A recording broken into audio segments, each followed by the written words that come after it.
File 8. No adverts from audiobooksforfree.com. Part 2. The Country of the Saints. Chapter 1. On the Great Alkali Plain. In the central portion of the great North American continent, there lies an arid and repulsive desert, which for many a long year served as a barrier against the advance of civilization. From the Sierra Nevada to Nebraska, and from the Yellowstone River in the north to the Colorado upon the south, is a region of desolation and silence. Nor is nature always in one mood throughout this grim district. It comprises snow-capped and lofty mountains, and dark and gloomy valleys. There are swift-flowing rivers which dash through jagged canyons, and there are enormous plains which in winter are white with snow, and in summer are grey with the saline alkali dust. They all preserve, however, the common characteristics of barrenness, inhospitability, and misery. There are no inhabitants of this land of despair. A band of Pawnees or of Blackfeet may occasionally traverse it in order to reach other hunting grounds, but the hardiest of the braves are glad to lose sight of those awesome plains and to find themselves once more upon their prairies. The coyote skulks among the scrub.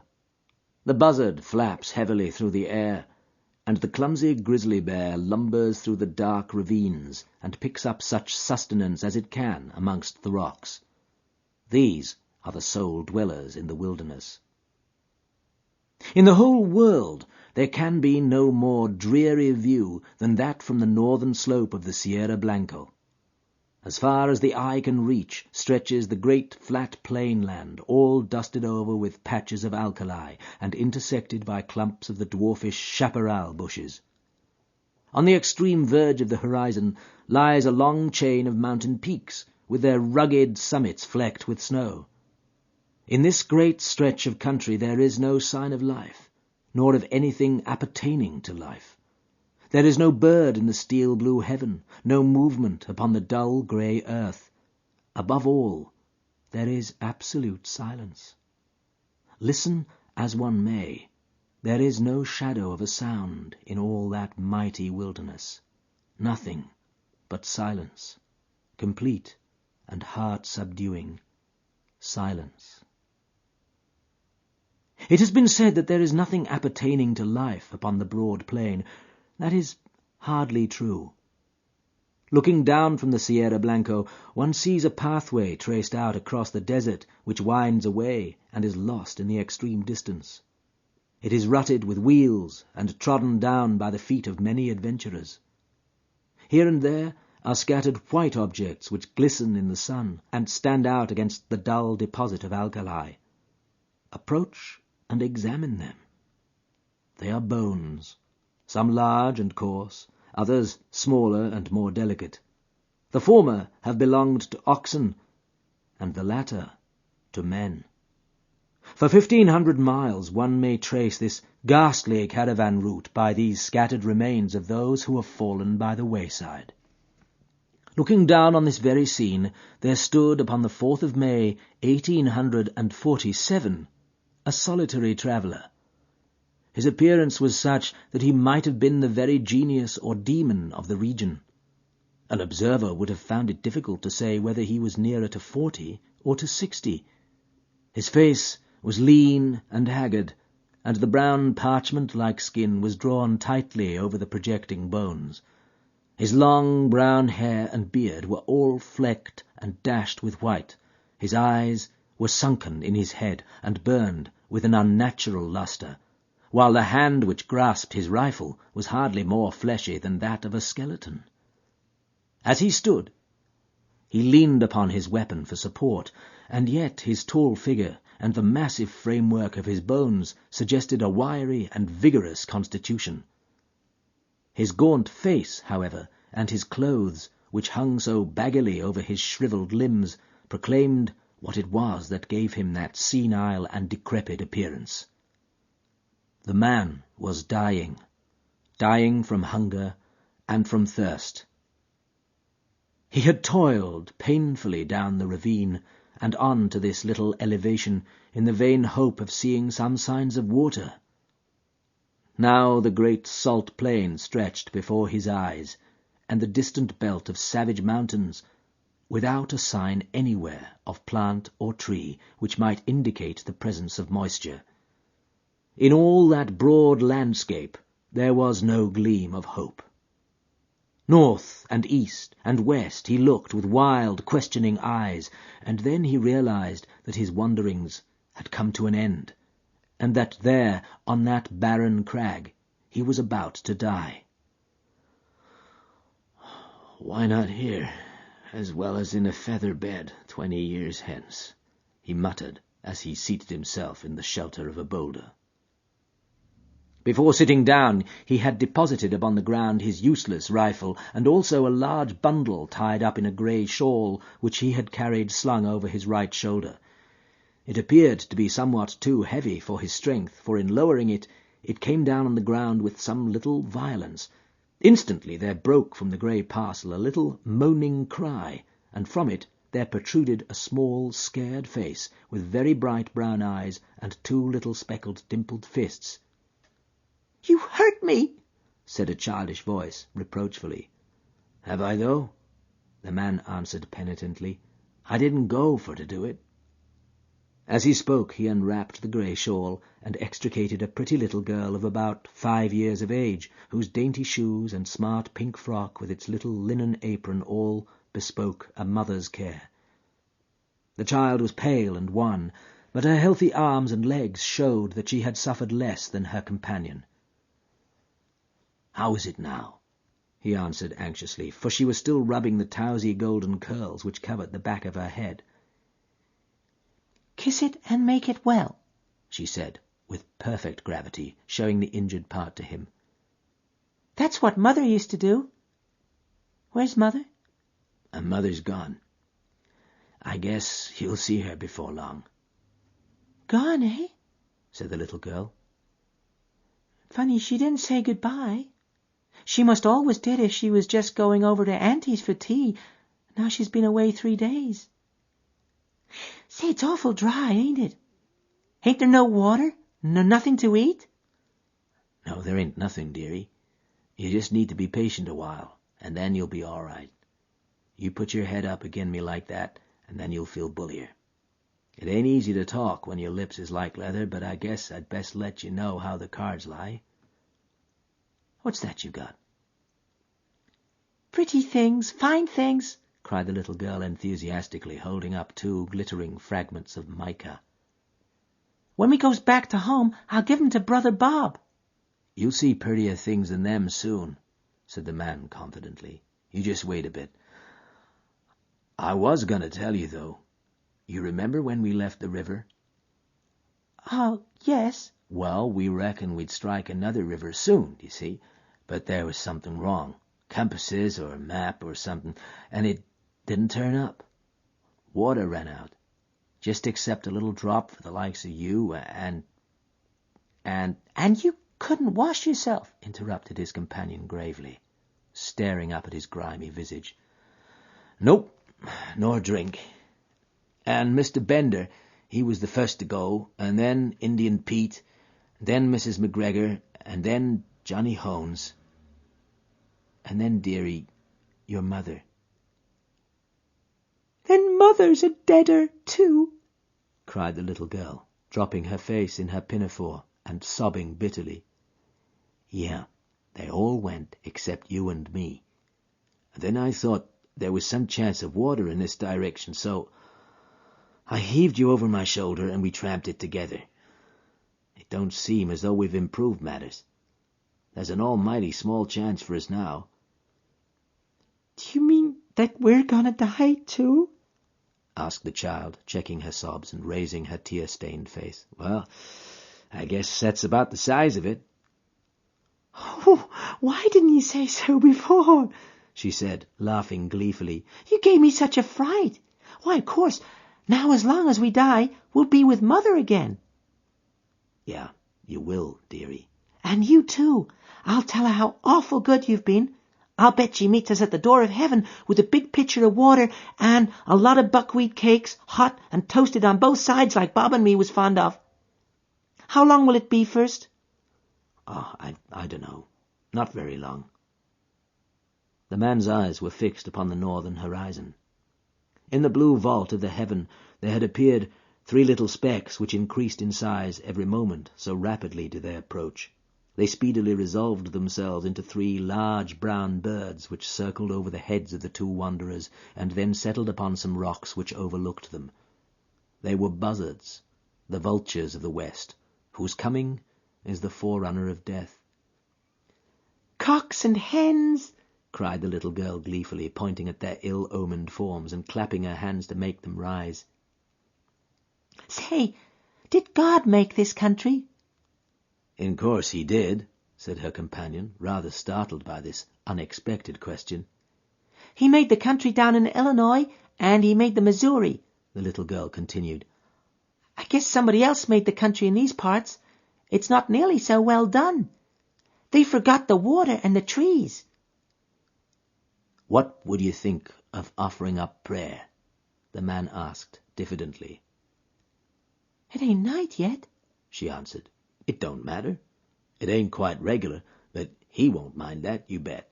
You say over them ones that you used to say every night in the wagon when we was on the plains. Why don't you say some yourself? The child asked with wondering eyes. Oh, I disremember them, he answered. I ain't said none since I was half the height of that gun. I guess it's never too late. You say them out, and I'll stand by and come in on the choruses. Then you'll need to kneel down, and me too, she said, laying the shawl out for that purpose. You got to put your hands up like this. It makes you feel kind of good. It was a strange sight. Had there been anything but the buzzards to see it? Side by side on the narrow shawl knelt the 2 wanderers, the little prattling child and the reckless, hardened adventurer. Her chubby face and his haggard, angular visage were both turned up to the cloudless heaven in heartfelt entreaty to that dread being with whom they were face to face, while the 2 voices, the one thin and clear, the other deep and harsh, united in the entreaty for mercy and forgiveness. The prayer finished, they resumed their seat in the shadow of the boulder until the child fell asleep, nestling upon the broad breast of her protector. He watched her slumber for some time, but nature proved to be too strong for him. For 3 days and 3 nights he had allowed himself neither rest nor repose. Slowly the eyelids drooped over the tired eyes, and the head sunk lower and lower upon the breast, until the man's grizzled beard was mixed with the gold tresses of his companion, and both slept the same deep and dreamless slumber. Had the wanderer remained awake for another half-hour, a strange sight would have met his eyes. Far away, on the extreme verge of the alkali plain, there rose up a little spray of dust, very slight at first, and hardly to be distinguished from the mists of the distance, but gradually growing higher and broader until it formed a solid, well-defined cloud. This cloud continued to increase in size until it became evident that it could only be raised by a great multitude of moving creatures.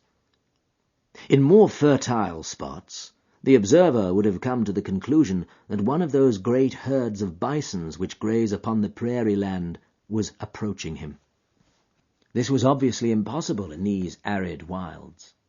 As the whirl of dust drew nearer to the solitary buff upon which the 2 castaways were reposing, the canvas-covered tilts of wagons and the figures of armed horsemen began to show up through the haze, and the apparition revealed itself as being a great caravan upon its journey for the west. But what a caravan! When the head of it had reached the base of the mountains, the rear was not yet visible on the horizon. Right across the enormous plain stretched the straggling array, wagons and carts, men on horseback and men on foot, innumerable women who staggered along under burdens, and children who toddled beside the wagons or peeped out from under the white coverings. This was evidently no ordinary party of immigrants, but rather some nomad people who had been compelled from stress of circumstances to seek themselves a new country. There rose through the clear air a confused clattering and rumbling from this great mass of humanity, with the creaking of wheels and the neighing of horses. Loud as it was not sufficient to rouse the two tired wayfarers above them. At the head of the column there rode a score or more of grave, iron-faced men, clad in sombre, homespun garments and armed with rifles. On reaching the base of the bluff they halted and held a short council among themselves. "The wells are to the right, my brothers," said one, a hard-lipped, clean-shaven man with grizzly hair. "To the right of the Sierra Blanco, so we shall reach the Rio Grande," said another. "Fear not for water," cried a third. "He who could draw it from the rocks will not now abandon his own chosen people." "Amen, amen," responded the whole party. They were about to resume their journey when one of the youngest and keenest-eyed uttered an exclamation and pointed up at the rugged crag above them. From its summit there fluttered a little wisp of pink, showing up hard and bright against the grey rocks behind. At the sight there was a general reining up of horses and an unslinging of guns, while fresh horsemen came galloping up to reinforce the vanguard. The word "Redskins" was on every lip. "There can't be any number of Injuns here," said the elderly man who appeared to be in command. "We have passed the Pawnees. There are no other tribes until we cross the great mountains." "Shall I go forward and see, Brother Stangerson?" asked one of the band. "And I!" "And I!" cried a dozen voices. "Leave your horses below, and we will await you here," the elder answered. In a moment the young fellows had dismounted, fastened their horses, and were ascending the precipitous slope which led up to the object which had excited their curiosity. They advanced rapidly and noiselessly with the confidence and dexterity of practised scouts. The watchers from the plain below could see them flit from rock to rock until their figures stood out against the skyline. The young man who had first given the alarm was leading them.